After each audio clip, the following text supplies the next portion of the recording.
As it is with most things, Africa is normally one of the last frontiers when it comes to keeping up with the rest of the world.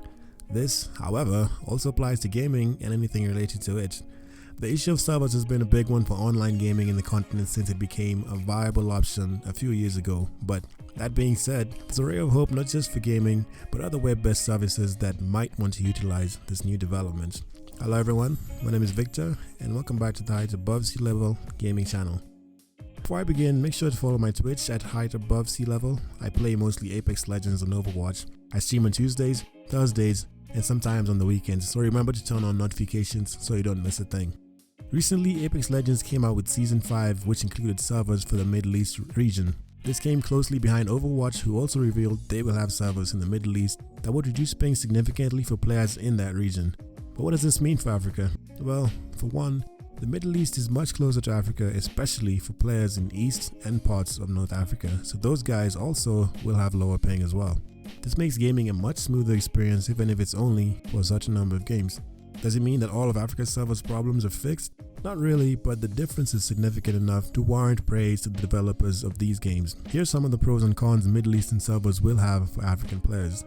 First, and the most obvious one, lower ping. I play both Overwatch and Apex Legends, and I can give my testimony that the Middle Eastern servers reduced ping significantly for both games. The initial ping for Overwatch used to be around 200 ms, but with the new servers, that dropped to a whopping 80 to 90 ms. As for Apex Legends, the best server for me was Belgium, initially with the 139 ms, but on the Bahrain servers, it dropped to 65 to 80 ms. That's a huge difference for FPS games. I had many occasions where I would lag at crucial moments in fights, but now, that is no longer an issue. I can play majority of the time knowing that if I miss a shot, it's because I'm not good at the game and not because my ping is too high. On top of this, the games just overall feel a lot more responsive. When playing a fast-paced game such as these two, you tend to notice when your player is moving a little too sluggish or taking an extra second to aim down sights, which can be extremely annoying. With the new servers, I can say this has not been that big of an issue for me. Secondly, having the servers in the Middle East and not directly in Africa means that you can have lower ping and still find people to play with.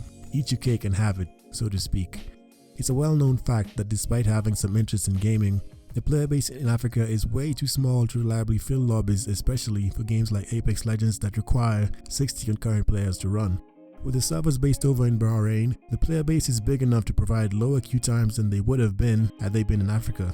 Africa still has quite a ways to go before gaming gains a strong enough foothold to attract game developers, bigger gaming stores, or overall just be seen as a place to invest heavily in with regard to gaming.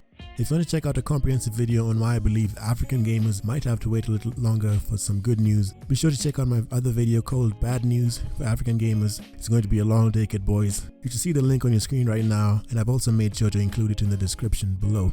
Back to good news. The third pro of having servers in Bahrain is it encourages more people to dabble in online gaming, which is the direction most games seem to be going nowadays. As you already know by now, most studios have adopted or are in the process of adopting the games as a service model, which almost always includes multiplayer of some sort. If not, then you still need to be online to access a good chunk of the future updates.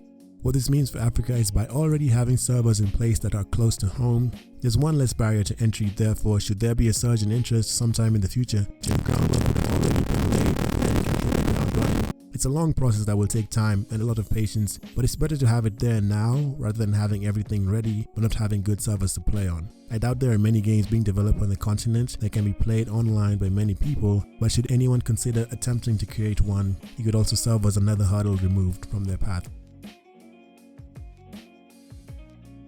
The fourth pro is with time. It could even mean the merging of these two player bases, the African and Middle Eastern one, into one large cohesive unit to be treated as one whole region. This could potentially make it easier to establish one place where the games could be developed, which, in essence, could make it cheaper for the games to be shipped out to the rest of the countries in the region. One of the negative aspects I discussed in the Bad News for African Gamers video is the absurd pricing of video games in Africa.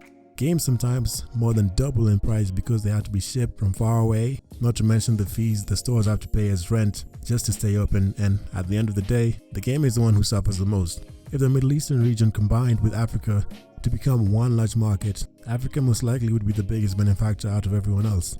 Cheaper games equal more sales means more interest creates greater demand results in more production, and ultimately bigger profits for the game students. In the end, everyone wins. However, like with every new development, there are some challenges that come along with it. The first con is longer queue times. When I play Apex Legends on the Belgium servers, I can leave one game and hop into another one in less than 30 seconds. I can't say the same for Bahrain servers, which take some time to fill up, usually about 1.5 minutes to 2 minutes. Sounds real pretty, doesn't it?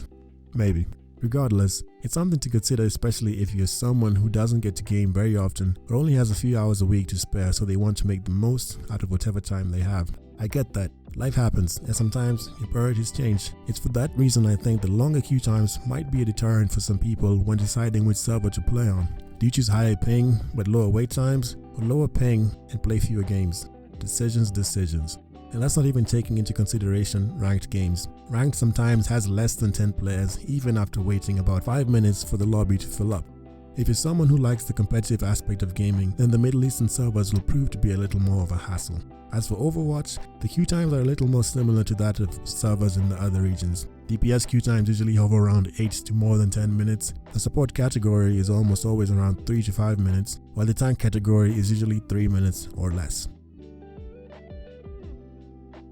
The second con is because the player base is so small, you're very likely to be matched with the same players multiple times. This can be a good thing if your teammate is really good and carries most of the games, but on the flip side, if you get matched with bad teammates, those same people could end up stuck with you for a couple more matches. In addition, a lobby full of bad players over and over could lead to lower quality games. The argument can be made, well, if everyone is so bad, then you as a good player can actually slaughter the whole lobby, drop a 20 bomb and show off to everyone your shiny new badge before the match starts. True, however, in a game where third parties are so common, it can get annoying dying to a worse player who emptied the entire clip at you, missing everything except for one bullet, which is the one that does you in. Online lobbies can get very toxic, so having the same people many times can also make it even worse for you as a player. Speaking of which, there have been complaints about the Overwatch Middle Eastern servers being too toxic on the Overwatch forum. Solving the toxicity problem is a task in and of itself, but having to meet the same toxic player over and over again will eventually break even the strongest of wills. The third con is due to the smaller player base, skill-based matchmaking takes a massive hit, leading to higher skilled players getting matched with lower ranked ones. For the higher ranked players, it sucks because their teammates won't understand the game as deeply as they do and will make errors which may appear blatant to them. For the lower ranked ones, the frustration lies with wanting to enjoy a more casual experience but dying too often and too quickly to more experienced players. Ultimately, this results in both parties blaming each other for certain things the other should have or should not have done. The toxicity rises, and before you know it, you're matched with the same person you wish to never see again. Overwatch has the feature called Avoid as Teammate, which prevents you from being put in the same match as a player either on your team or the team you just faced. That's actually a creative and unique approach to the situation, but for games like Apex Legends, you have no control over who you're matched with. With time, they might add it considering the fact they've borrowed heavily from Overwatch in terms of how the characters have optional banter, characters having abilities, or the newly introduced Reconnect feature. It's a long shot, but seeing how some players have been complaining about the matchmaking system, they just might add it to the game. Lastly, language barrier can sometimes be a hindrance to effective communication.